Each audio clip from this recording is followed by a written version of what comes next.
नमस्कार बच्चों, कल की वीडियो में हमने प्राकृतिक संख्याएं, पूर्ण संख्याएं और पूर्णांकों और परिमेय संख्याओं के बारे में जाना था। तो एक बार परिमेय संख्याओं को हम दोबारा बता देते हैं। परिमेय संख्याएं, जिसको इंग्लिश में क्या बोलते थे? Rational number.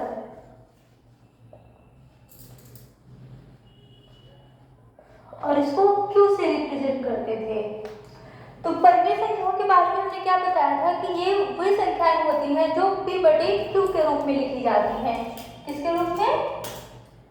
p बटे q के रूप में लिखी जाती हैं। लेकिन यहाँ पे p और q ये दोनों क्या होनी चाहिए? पूर्णांक होनी चाहिए। और जो हमारा q है वो 0 के बराबर नहीं होना चाहिए। इतना पढ़ा था। जैसे उदाहरण के लिए हम लिख सकते हैं परिमेय संख्याओं को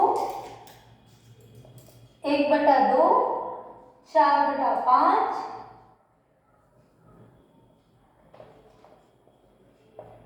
और 8/15 -2/3 आदि आदि, जो p बटे q के रूप में होती है और जहाँ पे q किसी में भी 0 नहीं होता है। इसके आगे हम पढ़ेंगे इसी का भाग है तुल्य परिमेय संख्याएं क्या होती हैं।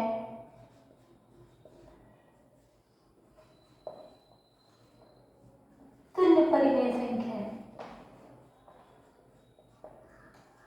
देखिए जो परिमेय संख्याएं होती हैं उनमें जो p होता है, जो q होता है, उनका मासा हमेशा 1 होना चाहिए। वो हमारी परिमेय संख्याएं होती हैं। तुल्य परिमेय संख्या क्या होती है? मान लो इसमें से एक परिमेय संख्या ले लेते 1/2। 1/2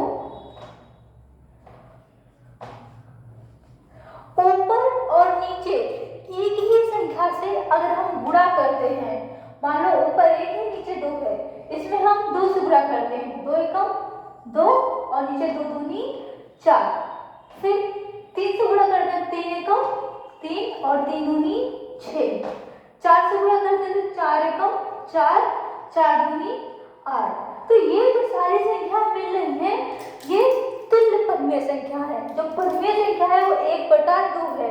इन दोनों का मासा 1 होगा, लेकिन इन दोनों का मासा 1 नहीं होगा, इनका मासा 2 होगा, इनका मासा 3 होगा, इसी तरीके इनका मासा 4 होगा। तो जिनका मासा 1 होता है वो परिमेय संख्याएं, बाकी सारी आपस में तुल्य परिमेय संख्याएं कहलाती हैं। समझ में आ गया? ठीक। अब हम पढ़ेंगे आगे अपरिमेय संख्याएं क्या होती हैं।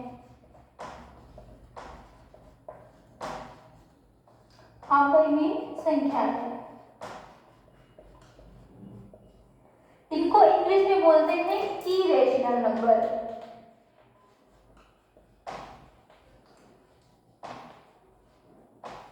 और इसको जो रिप्रेजेंट करते हैं वो कैपिटल Q के ऊपर C लगा देते हैं, ये इसका रिप्रेजेंटेशन होता है।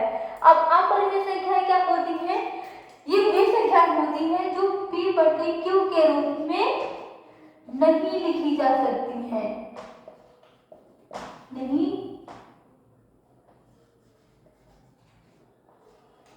लिखी जा सकती हैं, वो हमारी अपरिमेय संख्याएं होती हैं, जहां p और q क्या होते हैं? पूर्णांक होते हैं और q 0 के बराबर नहीं होना चाहिए। तो जो p बटे q के रूप में नहीं लिखी जा सकती है वो अपरिमेय संख्या होती है। इनको लिख सकते हैं, जैसे उदाहरण में क्या क्या हो गया? √3 हो गया, √5 हो गया, √7 हो गया, और एक होता है पाई, ये भी हमारी अपरिमेय संख्या होती है। और ऐसे ही जैसे 0.101, 101, 101, यानी जिनका कोई डॉट डॉट चलता है, जिनका कोई अंत ना हो, ये भी हमारी अपरिमेय संख्या में आती है। अब आप लोग कहिए अगर हम इसके नीचे 1 लिख दें तो p बटे q के फॉर्म में होगा, तो एक तरीके से परिमेय संख्या होनी चाहिए। इसके नीचे भी 1 लिख दें तो भी एक परिमेय संख्या हो गया। नहीं, क्योंकि क्यों नहीं होगा? क्योंकि हमने बताया p और q, परिमेय संख्या में p और q भी पूर्णांक होने चाहिए, लेकिन क्या √3 पूर्णांक है? नहीं है। √5 पूर्णांक है? नहीं है। इसीलिए इसको p/q के रूप में नहीं लिखा जा सकता। तो ये सारी संख्याएं हमारी अपरिमेय संख्या होती है। अब पढ़ेंगे, इतना हमने समझ लिया। कल हमने क्या क्या पढ़ा था? प्राकृतिक संख्या पहले पढ़ी थी। प्राकृतिक संख्या इसको भी बोलते हैं, ठीक। उसके बाद संख्याएं, उसके बाद हम लोगों ने पूर्ण संख्याएं पढ़ी थी।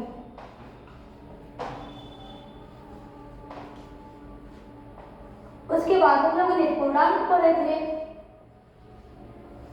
और परिमेय संख्याएं।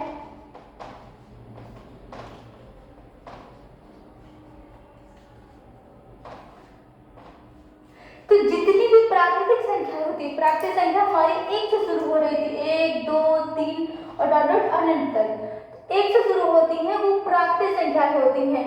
और इनके आगे जो 0 लगा देती हैं तो वो पूर्ण संख्या बन जाती हैं। तो यानी प्राकृतिक संख्या जितनी भी होती है वो सारी पूर्ण संख्या हो सकती हैं। जितनी प्राकृतिक संख्या वो सभी पूर्ण संख्या हो सकती हैं। लेकिन जितनी पूर्ण संख्या है क्या प्राकृतिक संख्या हो सकती है? नहीं, क्योंकि प्राकृतिक में 0 नहीं आता है।